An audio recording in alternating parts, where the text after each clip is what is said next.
Y junto con esta idea o esta orden, viene otro derecho más que se asienta ahí en esta Constitución, que es el derecho al descanso, que esto es muy importante, porque ahorita lo damos por un hecho, de hecho, pues, obviamente está en la ley del trabajo y en otras, pero ahí es donde se establece que tiene el derecho el trabajador a gozar de un descanso después de una jornada laboral, porque la Virgen Santísima le pudo haber, ya que regresa Juan Diego, le pudo haber dicho, no, pues ve otra vez y ahí quédate hasta que te atienda. Pero lo que le dijo fue lo siguiente, mucho te ruego, hijo mío, el más pequeño, y con rigor te mando que otra vez vayas mañana, es decir, le está dejando que él vaya y descanse de esa penosa labor que le mandó a cumplir, que vayas mañana a ver al obispo, dale parte en mi nombre y hazle saber por entero mi voluntad. Todo esto es muy importante. Parecen detalles insignificantes, pero igual que en el Evangelio, pues no hay nada, no hay ninguna palabra ociosa, todo lo que está asentado en la Sagrada Escritura tiene una razón de ser. Y aquí también en la narración y en las palabras de la Virgen, la Virgen no iba a pronunciar palabras ociosas, o sea, todo lo que dijo tiene una razón y por eso es importante analizarlo desde el punto de vista jurídico. Yo no soy abogado, pero cualquier abogado lo podría pasar con una óptica o con un filtro jurídico y se daría cuenta que esto es realmente una acta prácticamente notarial donde se describe con mucho detalle términos y principios básicos que dan sustento legal a a un hecho o un acontecimiento.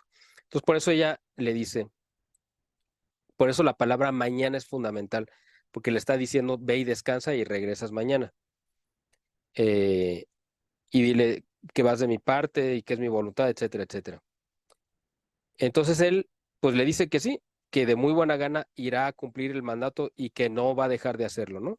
Por muy penoso que sea el camino. Es decir, aquí Juan Diego le dice, de ninguna manera dejaré de hacerlo, ni tengo, perdón, dijo, ni tengo por penoso el camino. Es decir, sí era obviamente pesado hacerlo, pero él dijo, a mí no me pesa hacerlo, ¿no? Es lo que le está diciendo Juan Diego. Al día siguiente volvió a ir y otra vez no le hicieron, o sea, lo atendieron, pero no le creyeron, que es básicamente, pues, bueno, es un avance que lo reciban, pero si no lo creen, pues él no está, no, se siente frustrado porque no está cumpliendo o cree que no está cumpliendo con el mandato de la Virgen, aunque él está haciendo todo lo que ella le manda, porque ella le dice que vaya y hable. No le está encargando que le crea el obispo, eso es cosa que queda en la conciencia del obispo. Lo que le está encargando a Juan Diego es lo que Juan Diego está cumpliendo así al pie de la letra. Eh, entonces, al día siguiente va otra vez Juan Diego eh, para llevar una señal. Le dice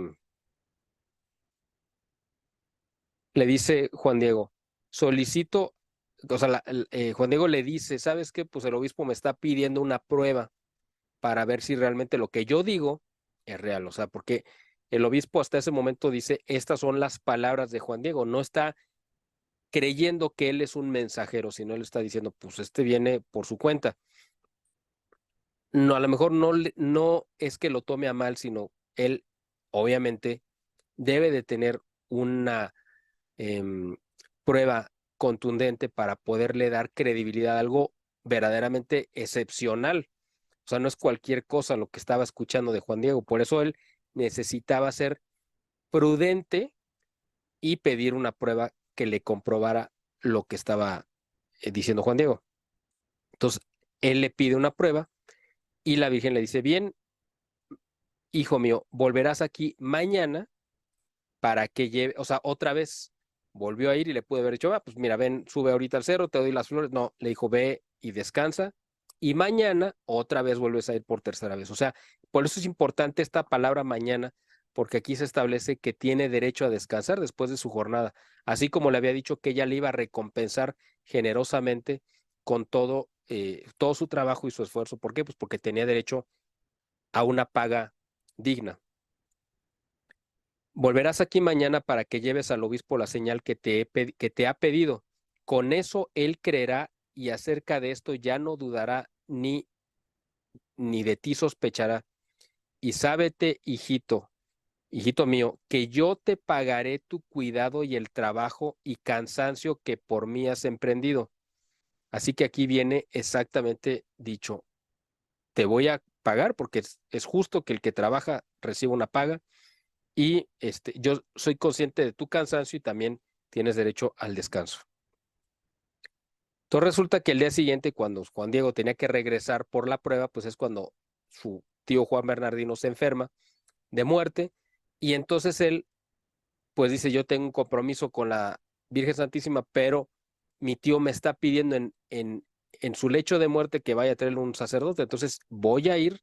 O sea, Juan Diego pone como en su escala de prioridades, decir, bueno, ahorita lo urgente es mi tío porque él se va a morir y yo quiero que muera confesado.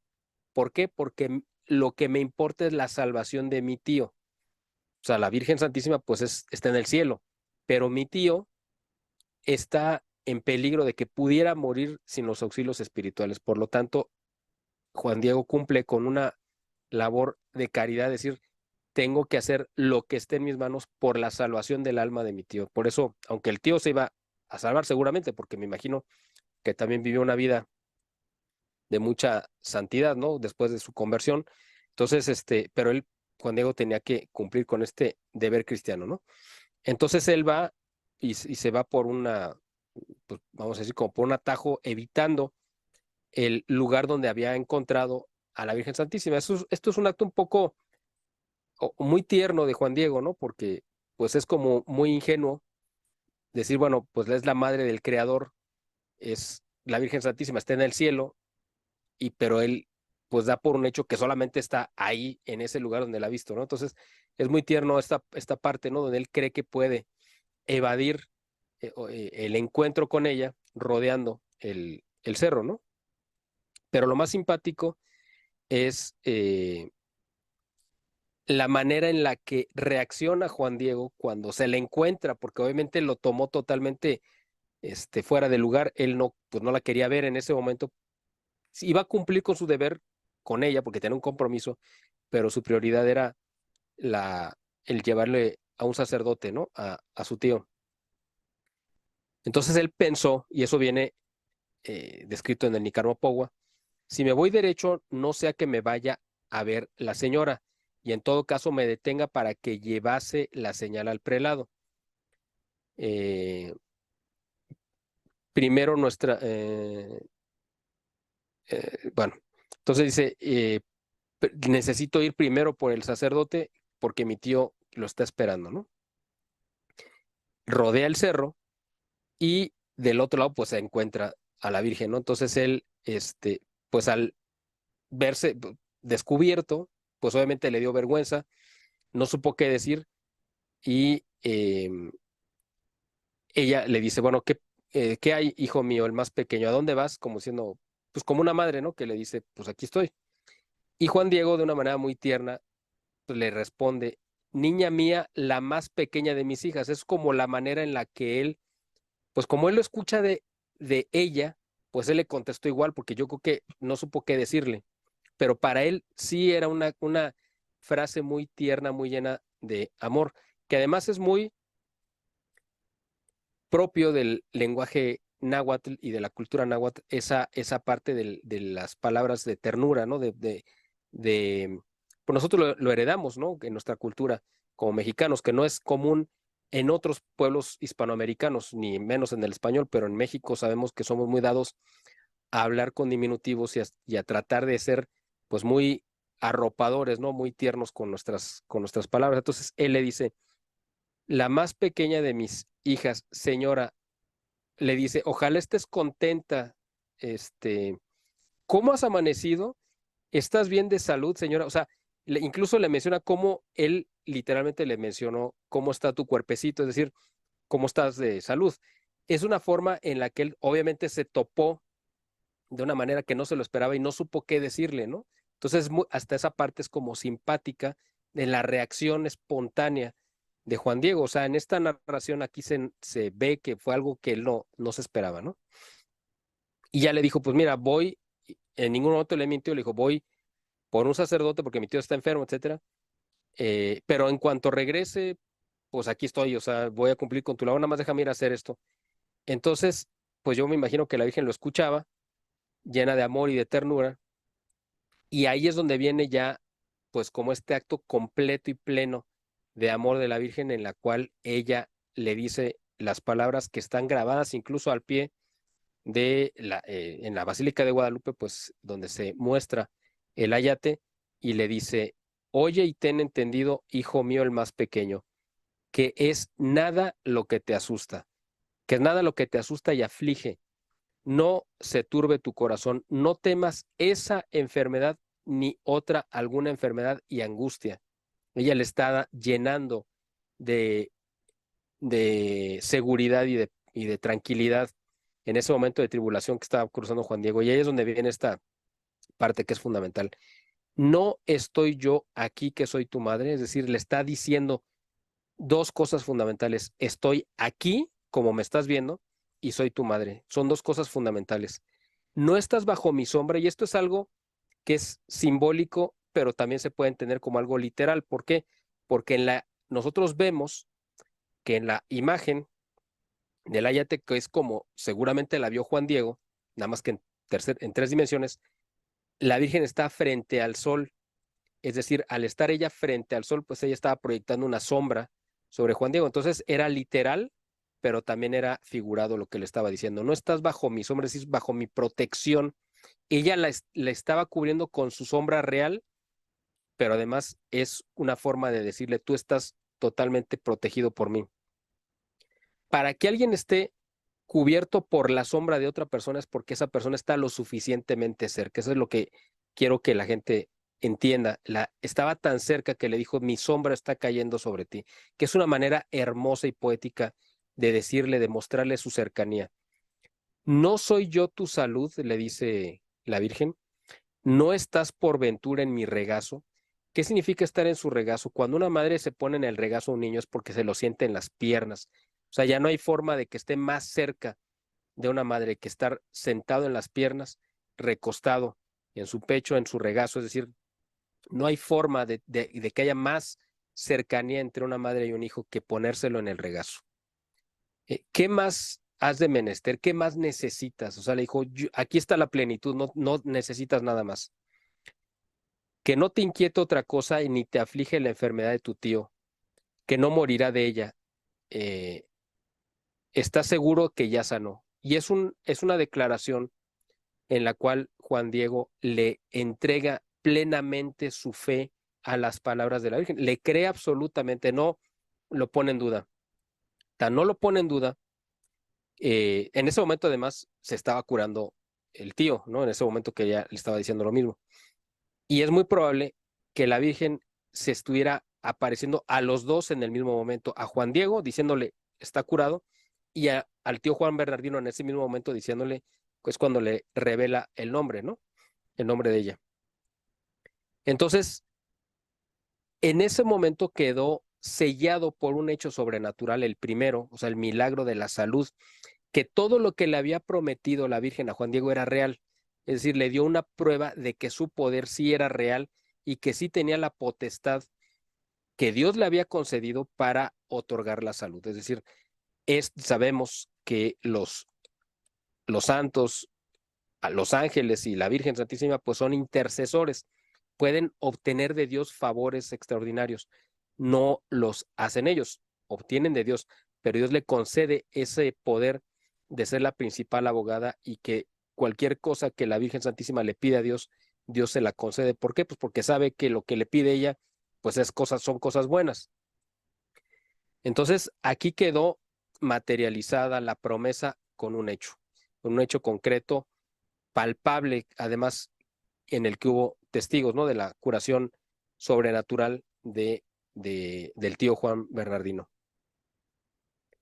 Entonces le dice la Virgen Santísima que suba al cerro y le dijo, allá donde me viste la primera vez, ve y ahí hallarás diferentes flores, córtalas, júntalas, recógelas y enseguida baja y las traes a mi presencia. Esto es muy importante, ¿Por qué le dice que vuelva a ir ahí arriba? Porque la primera vez que se vieron, pues no había nada. Es decir, Juan Diego vio, lo narra en el Nicarmo Pogua, pues que vio como flores que parecían piedras preciosas, que brillaban, que tenían pues un fulgor sobrenatural, igual que lo que escuchaba, pero me imagino que en cuanto terminó la aparición, pues ya quedó todo llano y seco como estaba.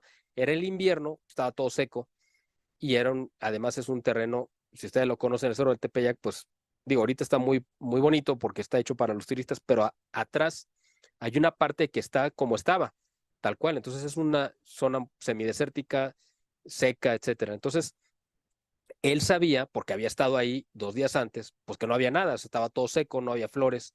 Entonces le dice, ve ahí y las flores que encuentres las vas a recoger. Entonces para él, en el momento que iba subiendo, quizá iba pensando, pues ¿cuáles flores? Pues si hace 2 días que subí, pues no había nada, ¿no? Pero aunque lo pudiera pensar, no lo dudó y obedeció. Es importante, le da órdenes precisas, córtalas, júntalas, recógelas, baja conmigo y las traes a mi presencia. Porque le pude haber dicho, pues recógelas y llévaselas al obispo, porque solamente las flores eran prueba suficiente de lo sobrenatural, porque ni se daban ahí y no se daban tampoco en esa época. Solamente con haberle llevado las flores era la prueba, porque Juan Diego no tenía forma de haberlas conseguido de otra manera. Pero le dijo, no, tienes que traérmelas. Entonces fue Juan Diego, obedeció exactamente tal cual, las cortó, las juntó, las echó en su manto y bajó y se las trajo a la señora. Eh, Esto es muy importante porque dice en la narración que le dijo, hijo mío, el más pequeño, esta diversidad de rosas es la prueba y señal que llevarás al obispo. Esta fue la misiva, o sea, la carta que le manda ya ahora sí, material como prueba que pedía el obispo. Pero es muy importante porque la narración dice que la Virgen acomodó las flores, las acomodó en el regazo. ¿Qué significa esto? Por eso digo, no hay palabras ociosas. A lo mejor para usted y para mí y para la gente que haga favor de vernos, pues no tiene mayor significado que las haya acomodado. O sea, pues Juan Diego las cortó y se las puso como, pues como sea, ¿no? Al final de cuentas. El hecho de que las haya acomodado era una tradición indígena muy importante que las mujeres hacían, que era una forma, un acto muy femenino de las mujeres de acomodar las flores. Esto tiene un significado profundo que no lo entendía, a lo mejor no lo entendió el obispo y los otros frailes, pero sí un indígena. Cuando Juan Diego transmitiera este mensaje, los indígenas iban a entender qué significado tenía el que la Virgen hubiera acomodado las flores, las tocó y las acomodó. Entonces le dice, le dirás en mi nombre que vea en ellas, en estas flores, mi voluntad y que él tiene que cumplirla. O sea, ya no le dice, ya no puedes dudar porque aquí está la prueba que tú estabas pidiendo. Y le remarca esto que es fundamental, tú eres mi embajador muy digno de confianza. ¿Esto qué significa? Que le da a Juan Diego, el más pequeño de sus hijos, como se lo dijo en todas las ocasiones que se vieron, que él era absolutamente digno y que era su embajador, es decir, el cargo más alto, como el del primer ministro, porque está representando al presidente, bueno, en este caso al gobernante, ¿no? Que es la Virgen que ya le dijo, yo quiero tener mi sede en este lugar, etcétera, etcétera, lo que ya vimos al principio. Entonces, va Juan Diego a cumplir con esta orden ya como embajador designado directamente por la Virgen, que lo había sido, pero ahora, por si había alguna duda, se lo remarca. Cuando menos así viene en el Nicanor Pogua, que es la narración literal de lo que Juan Diego le contó a Antonio Valeriano.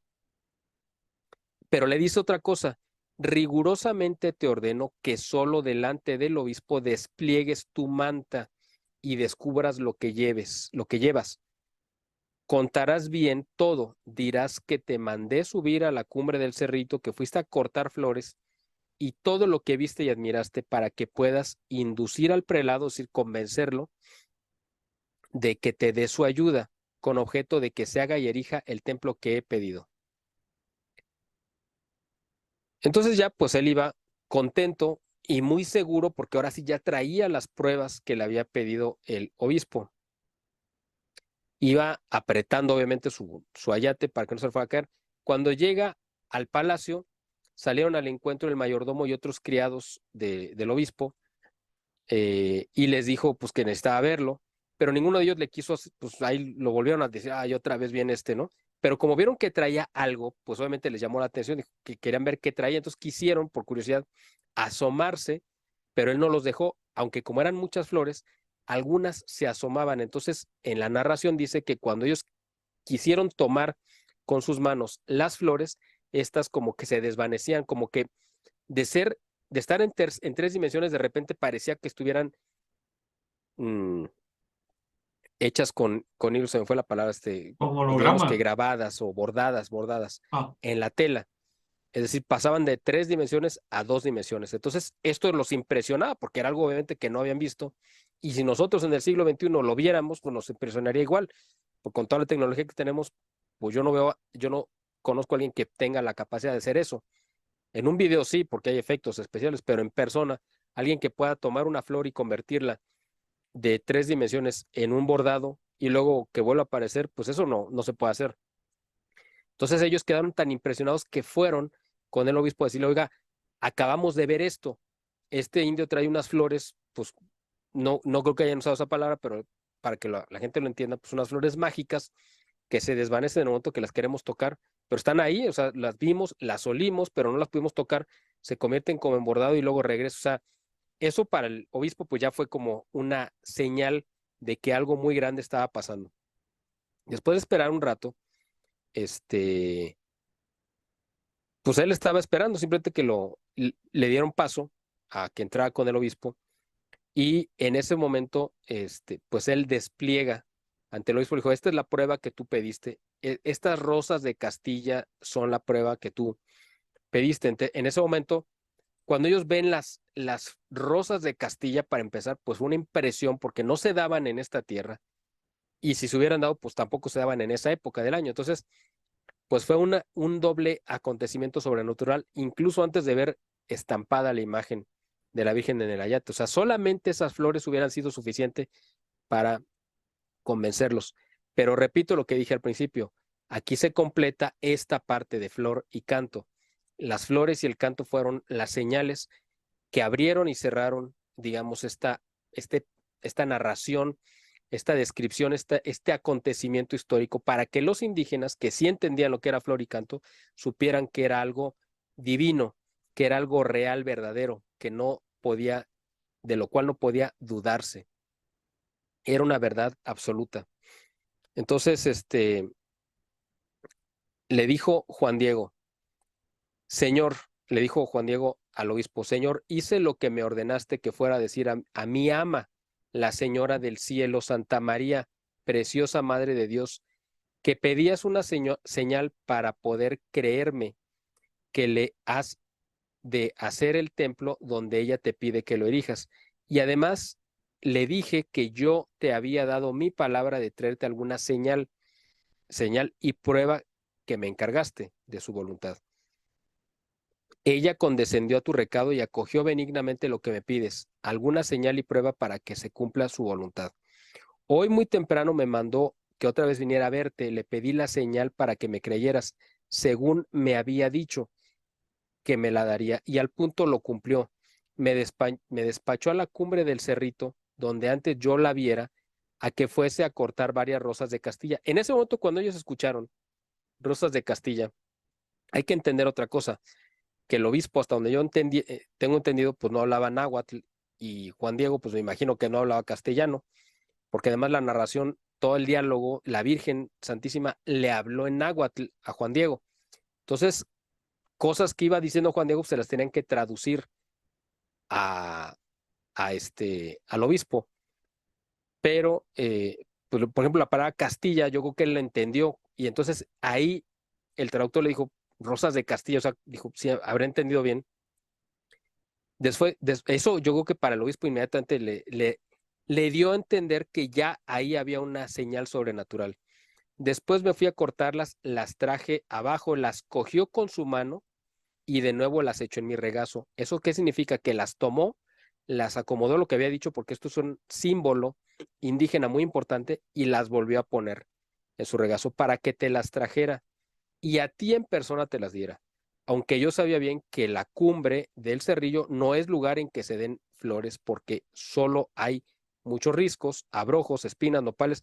Él lo conocía perfecto, pues porque era toda su vida había pasado por ahí. Ahí había visto a la Virgen, estaba consciente de que eso no podía darse ahí, por eso sabía que eso era un milagro, era un hecho sobrenatural. Eh, Cuando fui llegando a la cumbre del Cerrillo, miré que estaba en el paraíso donde había juntas todas las varias y exquisitas rosas de Castilla, brillantes de rocío, que luego fui a cortar.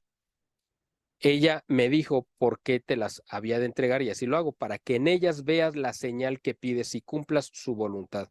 Y también para que aparezca la verdad de mi palabra y de mi mensaje, flor y canto. Élas aquí recíbelas y es en el momento que despliega su manto, que él pensaba que traía solamente las flores. Y pues cayeron las flores y en ese momento pues ellos quedaron sorprendidos por ver las rosas y parece, según eso ya se ha concluido con los estudios científicos, que en ese momento la Virgen todavía no estaba ahí, sino que se apareció de golpe, es decir, no es que viniera ya impresa en el momento que despliega, sino en el momento que despliega su manto, caen las flores y en ese momento la imagen, pum, se materializa en el manto para que todos lo vieran. ¿Cómo se llegó a esta conclusión? Bueno, un médico y experto un ingeniero en óptica de apellido Totzman, que me parece que es peruano, estudió el iris de la imagen de la Virgen y ahí es donde él encontró las figuras que estuvieron presentes en el momento de este milagro. Pero dentro de esas figuras está Juan Diego, se ve Juan Diego. Entonces dicen, pues ¿cómo se va a ver Juan Diego si eran los ojos de la Virgen y se supone que ella estaba en el pecho de Juan Diego? Entonces la conclusión que dice es que pues aparece, es como un flashazo donde la Virgen ve la imagen y luego se estampa. Los ve de frente y luego se estampa. Es decir, ella misma está viendo el ayate sin su imagen y luego ella va y se planta o se plasma ahí en la imagen. Esto es muy importante porque estamos hablando de un documento oficial, como yo he llegado a la conclusión, que es el Nican Mopogua, que es la narración de este acontecimiento. Para que un documento oficial pues tenga validez, necesita tener pues, sellos y firmas, porque si no, pues no vale, no tiene ninguna validez. ¿Quiénes lo firman? Pues los testigos, los que estuvieron presentes, los involucrados. En todas las actas de independencia, la de Estados Unidos, la de México y en cualquier parte del mundo donde habido una independencia, quienes firman el acta de la independencia, pues son los testigos, los que hicieron o los que estuvieron presentes y dan fe de que lo que se cuenta ahí, pues es real. Y aquí en el Nican Mopogua pasó exactamente lo mismo, pero aquí el Nican Mopogua pues va firmado por una persona que es Antonio Valeriano, que es el que le escribe. Va tomando las palabras de Juan Diego, que es el otro protagonista, pero ¿dónde se encuentra la firma real de los protagonistas, la firma de Dios, de la Virgen y de los que estuvieron presentes para hacer legal este documento? Pues en el mismo ayate, precisamente ahí está presente la firma, la rúbrica de Dios es la imagen milagrosa del ayate, es donde Dios da su impronta y pone su sello personal. Al estar la imagen de la Virgen presente, es ella misma la que está firmando con su imagen que todo lo que se narró es real. Pero además, en los ojos de la Virgen están las imágenes de los testigos presenciales de que este acontecimiento fue real. Ahí es donde está la firma, digamos, de todos con su imagen. Nosotros, pues no podemos firmar con imágenes. Cuando hay un acontecimiento importante, ¿cómo comprobamos que estuvimos ahí? Pues con una fotografía. Esto es básicamente lo mismo. Tiene el valor jurídico de una fotografía donde se están mostrando que las personas que estuvieron presentes en este acontecimiento dan fe de ello y quedaron además por retratadas en la imagen. Ahí es donde le da un valor legal el Dios un respaldo real al ayate y a este acontecimiento y a nuestra acta de constitución de nación, que es el Nican Mopohua, que es la narración donde se quedan asentadas los derechos, las obligaciones, quién nos gobierna, a través de qué medios, quién ejerce el poder, quiénes son sus representantes, etcétera, etcétera. O sea, cubriendo las necesidades básicas de trabajo, descanso, paga, aliviar las penurias, la miseria, dar salud, aliviar también las angustias, en fin, todo lo que engloba todos los derechos que nos vino a regalar y a otorgar la Virgen a través de su aparición, que quedó pues narrada en el documento. Y pues aquí después viene pues el resto, ¿no? De que pues el obispo se convenció, que lloró mucho porque le dolió haber dudado, que fueron obviamente a construir, y etcétera, etcétera, ¿no? Pero aquí quedó asentado que esto es un documento legal que viene certificado con la firma de Dios, con la estampa, la impronta de Dios, el sello del cielo, la imagen de la Virgen, la imagen de los testigos, además, y que después dieron fe de viva voz los que fueron protagonistas de este milagro sobrenatural. Esto es muy importante porque eh, el Papa, si no mal recuerdo, creo que fue León XIII, dijo, y además es correcto, que no, Dios no hizo nada parecido con ninguna otra nación en el mundo.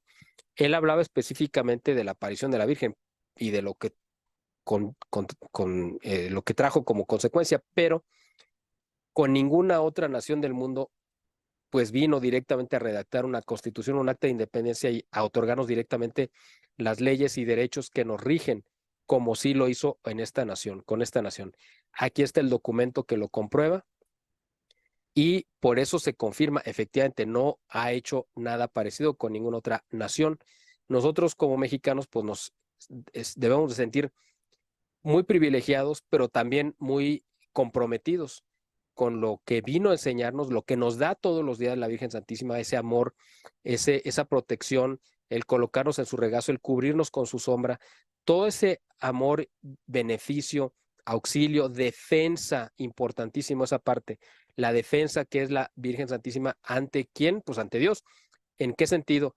Cuando nosotros necesitamos una abogada, una intercesora, pues es ella a la que va a defender nuestra causa siempre y cuando nos oponga a nuestra salvación.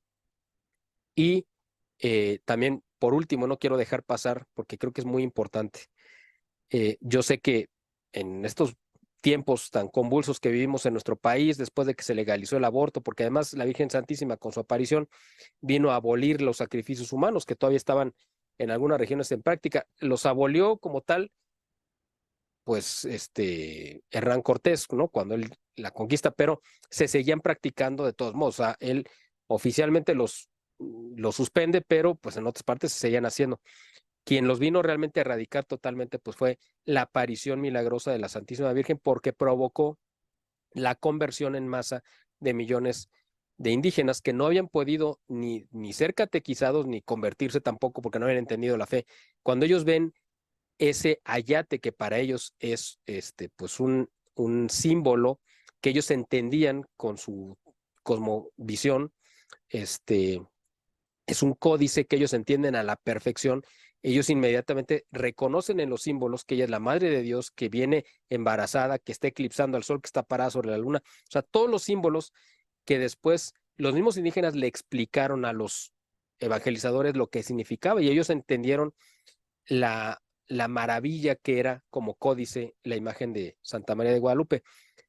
Pero ahora, pues yo sé que hay quienes dicen como una forma, lo entiendo así o quiero entenderlo así, de tratar de reprender nuestra indiferencia ante la Virgen Santísima, nuestra falta de amor, nuestra falta de coherencia, ¿no? Y de reciprocidad con ese amor que nos da todos los días.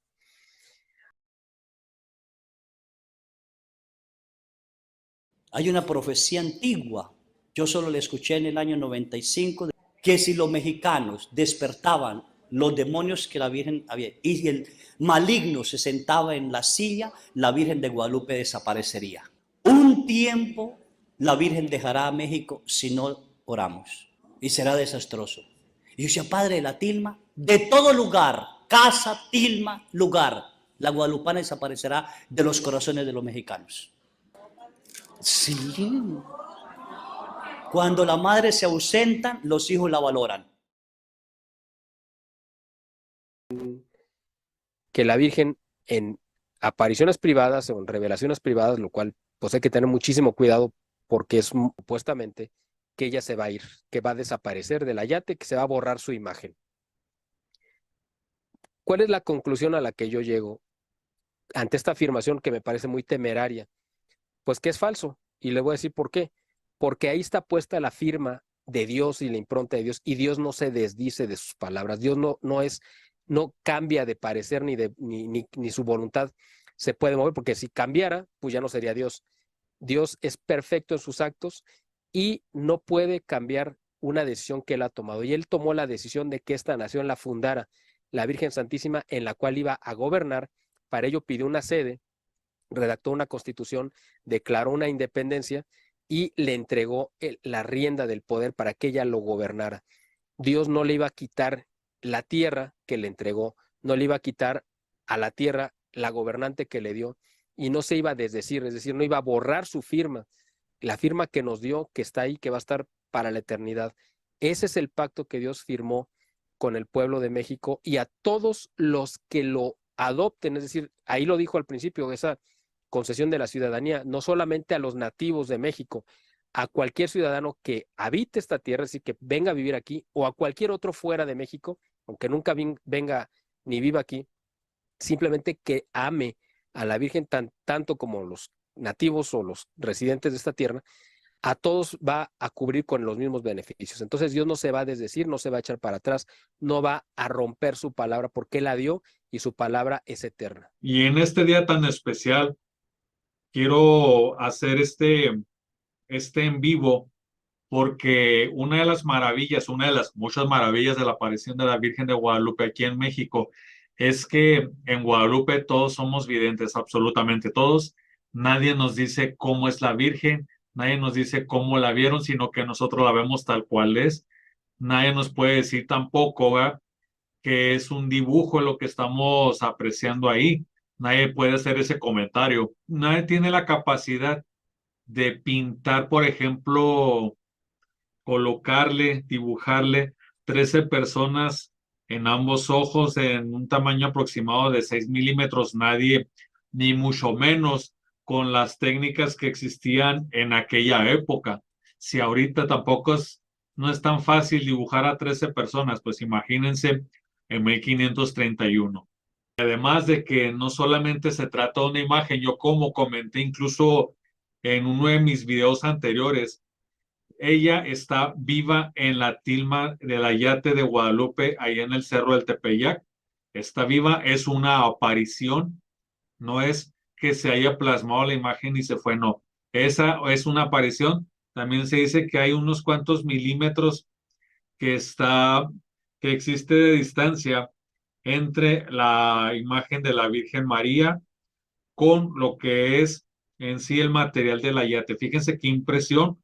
Por eso es que hemos dedicado este en vivo precisamente a nuestra Madre María, la Teotocos, siempre Virgen bendita, Madre de Dios. Como es algo incluso muy modernista, muy para nuestros tiempos, porque acuérdense que de 1531 hacia lo que es la Constitución de Apatzingán de 1814, pues son más de 230 años de diferencia. Hasta 230 años después, alguien, en este caso José María Morelos y Pavón, va a tomar en cuenta esa necesidad de abolir la esclavitud, obviamente retomando las ideas de Miguel Hidalgo, pero ya desde 1531 la Virgen María dice, basta de esclavitud, todos somos iguales, y aún así digo que es de nuestros tiempos porque en 1981, según el dato que tenemos, y lo pueden consultar en cualquier sitio de internet, para que no digan que yo estoy diciendo en cuál, pueden ver, por ejemplo, el último país, me parece que fue Mauritania, de los países africanos, es el último que declara la abolición de la esclavitud, pero desde el 1531 la Virgen María ya lo había considerado. Me llama muchísimo la atención esta parte y no quiero dejar escapar la oportunidad precisamente de hacer esta reflexión. Miguel, nuestro saludo para el Boletín de Formación e Inteligencia Estratégica, su canal de VIE, a nombre de Vela Típica. Agradecido con esta entrevista. Muchísimas gracias. No, al contrario, gracias a usted.